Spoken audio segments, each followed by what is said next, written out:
আসন্ন লোকসভা নির্বাচনে উলুবেড়িয়া লোকসভা কেন্দ্রের তৃণমূল কংগ্রেসের মনোনীত প্রার্থী সাজদা আহমেদের সমর্থনে 15ই মে বুধবার উলুবেড়িয়া গঙ্গারামপুর মোড় থেকে উলুবেড়িয়া কালীবাড়ি পর্যন্ত রোড শো করেন অভিনেতা দীপক অধিকারী ওরফে দেব। এই দিনের এই রোড শোতে উপস্থিত ছিলেন উলুবেড়িয়া তৃণমূল কংগ্রেসের প্রার্থী সাজদা আহমেদ, উপস্থিত ছিলেন রাজ্যের মন্ত্রী পুলক রায়, উলুবেড়িয়া পূর্ব কেন্দ্রের বিধায়ক বিদেশ রঞ্জন বসু, উপস্থিত ছিলেন উলুবেড়িয়া পৌরসভার চেয়ারম্যান অভয় কুমার দাস, ভাইস চেয়ারম্যান শেখ ইনামুর রহমান, উপস্থিত ছিলেন উলুবেড়িয়া পূর্ব কেন্দ্রের তৃণমূল কংগ্রেসের সভাপতি শেখ আকবর সহ অন্যান্যরা। এই দিনের এই রোড শোতে অভিনেতা দেবকে দেখতে এলাকার সর্বস্তরের সাধারণ মানুষ উপস্থিতি, বিশেষ করে মহিলাদের উপস্থিতি ছিল চোখে পড়ার মতো।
এখন বাউরিয়াতেই প্রথম মাত্র 80 টাকায় পাওয়া যাচ্ছে এক প্লেট বিরিয়ানি। গ্রামীণ হাওড়ার বাউরিয়ার ফোর্ট ক্লাস্টার নিউ মার্কেট সংলগ্ন বেনের দোকানের পাশে রয়্যাল বিরিয়ানি নামক একটি দোকানে দুর্দান্ত অফার চলছে।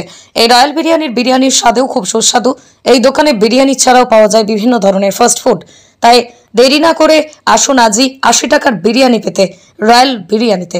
বিশদ জানতে যোগাযোগ করতে পারেন 8910556142 এই নম্বরে। ব্যুরো রিপোর্ট, আমার কলম।